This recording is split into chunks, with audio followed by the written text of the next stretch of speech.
Hi, I'm Kevin Hill, and today we're going to do a beautiful painting with a lot of sunlight in the background and a few birch trees. It should be a lot of fun, and if you're enjoying this and you're looking forward to seeing it, and you'd like to see more, be sure to leave a like and subscribe for more painting videos. All right, let's get started. We'll start off today with a 1-inch brush. I'm just dropping in, oops, there goes a hair, just dropping in a little bit of a nice light sky. And I went ahead and sketched out because I knew there wasn't going to be much sky, so there you go. There's a light sky right there, and using a nice kind of almost white, here it is on the brush, almost white. I'm going to place on just a little background light back in the background. Oh, that's a bad way to say it, isn't it? There we go.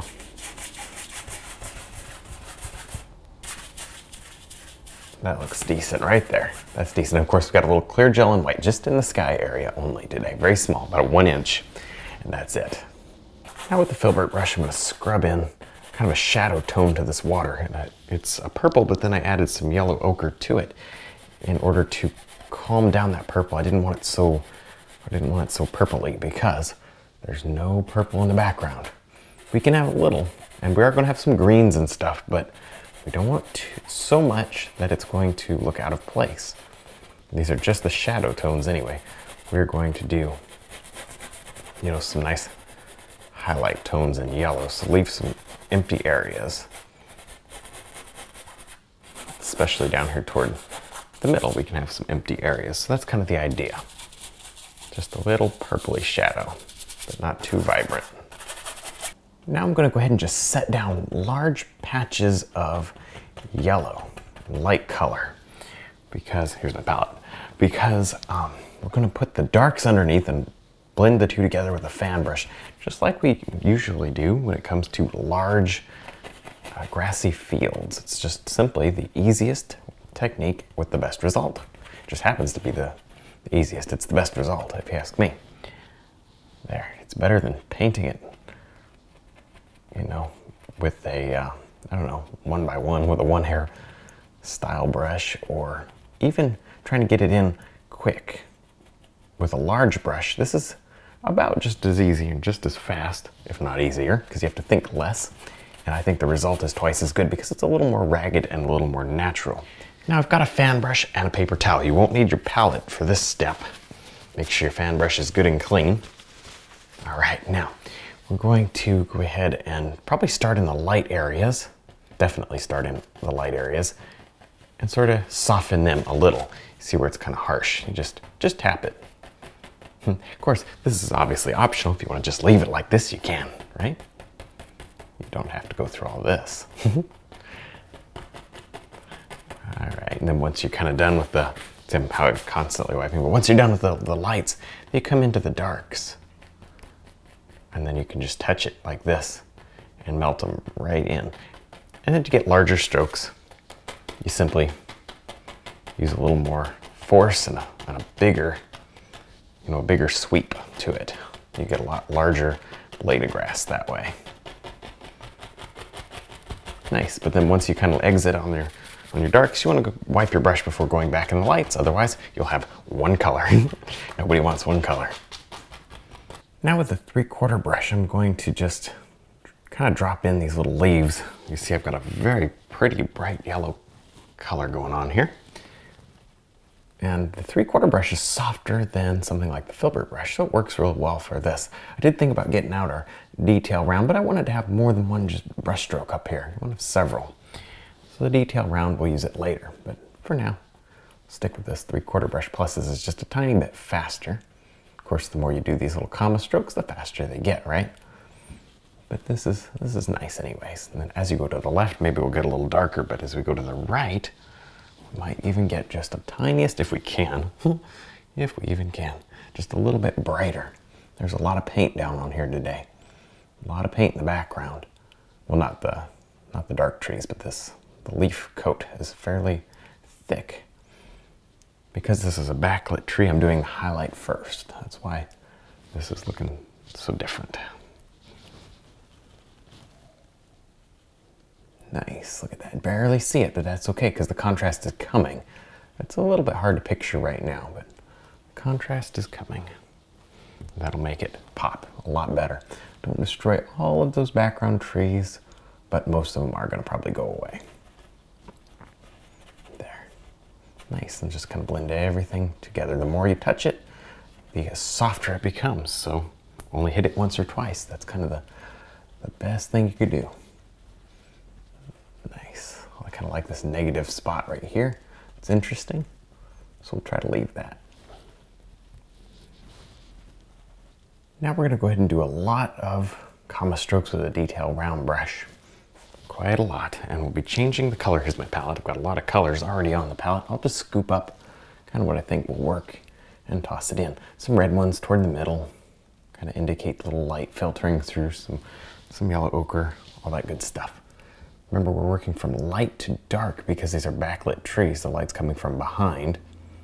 So you want to maybe not go as dark as you want right off the bat here. Kind of get some of these mid-tones in. So we've got kind of some shadowy green ones. Now we got some kind of mid-tone orange ones, and we're getting into the darker greens here, especially as we move away from the light. There. Nice. Just kind of slow it down just a little. I mean, we got this in really quick with that bigger 3/4 brush, but now we got this little tiny detail round brush, and it'll go a little slower, but not a lot. Nice. So we'll just keep doing this over and over and over and over and over until we've got just the effect that we want. Definitely a good idea to stop and stand back and look at your painting from at least 6 feet away to make sure you like the way it's going. See that? And of course, if you need help with trees, we've got DVDs just for that. So definitely go check it out. Just a little practice. It doesn't take a whole lot. You get really good looking trees pretty quick. There, oh yeah, I like that. That's really looking nice. Keeping my highlight, or my shadow, this would be a highlight normally, but keeping my shadow kind of in the middle, allowing my highlight to show how that's already down on the outside there. Cool. Always picking up a different color too, that's very important. Now I'm gonna go ahead and add several large trees up here. And it's kind of important to get these pretty dark and mash the paint in. You'll see you pick up the light and drag it through the dark, which is actually okay. That's not a bad thing, but it's important that you get this worked in real well into the canvas. We also may need to wipe these off before we add a whole lot of detail to them. It's just kind of the way it is. Let's go over to the left. I can also do our very large one, which is going to kind of start up here. Ooh, it's huge. And we'll just drag that right down. Now I'm going to go ahead and work on our little waterfall. I've already put on kind of the mid-tone and the shadow, the mid-tone first. And now I'm going to do the highlight. Oh, this is sure out of order, isn't it? Mid-tone, shadow, and then highlight. It's a little weird, but not too bad. And I think that we're going to benefit from this though, because then I can just stick the highlights on the very top of the little waterfall feature areas.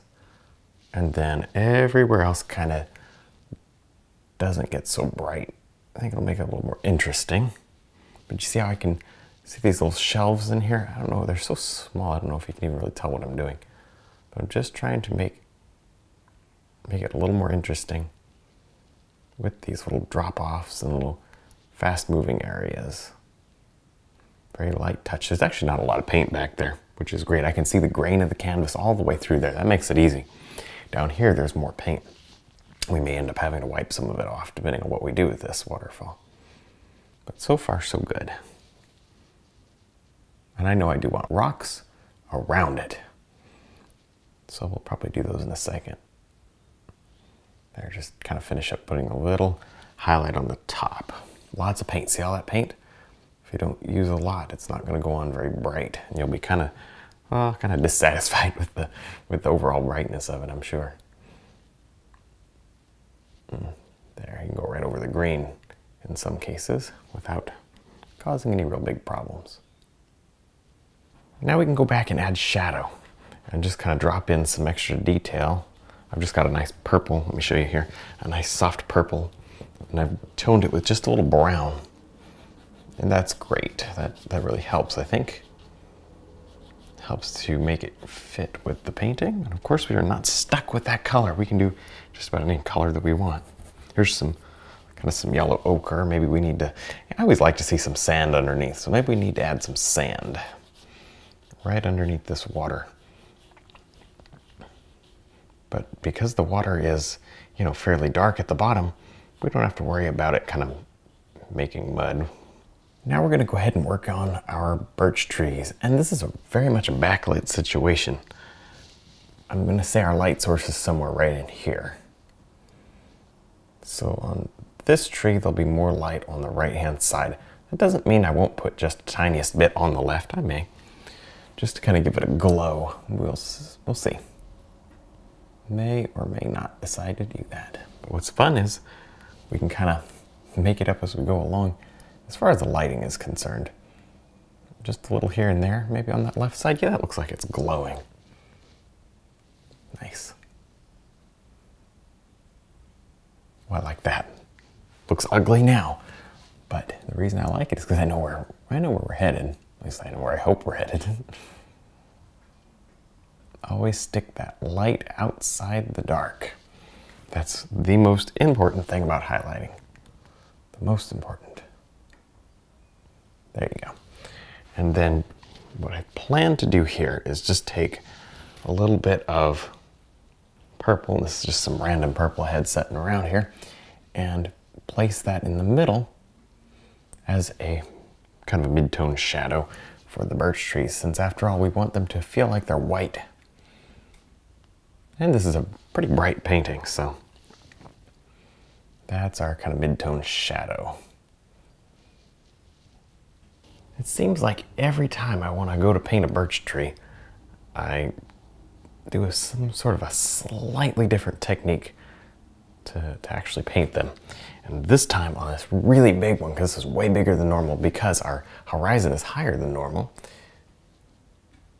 I am kind of going really crazy. Now, I did wipe this one down really good with a paper towel. I've also got a lot of color built in. The others will be more normal, but this one is not normal. I'm glopping the paint on extremely thick. In fact, I'm out of white. I'm going to need to go get some more. But let me at least show you how to do this little spot. There. So pull it down. And here's what I think I'm going to do. I think I'm going to go ahead and just take, look at all that paint. I'm going to take it and kind of just work it back in a round. See that little round pull? And my brush is fairly matted. See how I kind of mat the brush like this? This is a little 3/4 flat brush. It's soft so it layers the paint really nicely. And you kind of go around what might be potentially some little knots. Of course, we need to do our darks, but this is a great start, isn't it? Look at all those colors that we're building in. Nice and bright. Look at the yellow. The yellow's kind of pretty, but lots of thick texture on this tree. That'll help it look bright. It'll also bring it closer. It's an oil painting. People pay more for texture, don't they? You can jack the price up a little. There, just got done kind of very carefully around my trees, removing some of the background paint. And we really have to do that. Each area you want these little blades of grass. And then to put the blades of grass in, I simply got my detail round, a bunch of fresh white. That's very important. Very bright, pure color. And then I should be able to, because this brush is soft, layer it right over the background as long as we wiped it off. Mixes a little still, of course, but nothing like it would. There. Isn't that pretty? Reload frequently. Each time you reload, it's okay if you want to just get a slightly different color. But this is just a nice way to add those bits of detail here in the background. And in the foreground, actually. Just kind of pull it straight down. It's a little bit of a weird technique, but it makes this area look more detailed. And up here you can kind of dot. There's that white paint in the background is okay to leave that. That's not going to hurt anything. And if you need to go back down into the dark, you just wipe it off. That looks decent though, doesn't it? It starts to get just a little more shiny, a little more pretty. Just with that. If you touch the trees, it's no big deal. We can always get back in there and sort of put them back in. So that's certainly not a big deal. Actually, I'd love to see a little more green.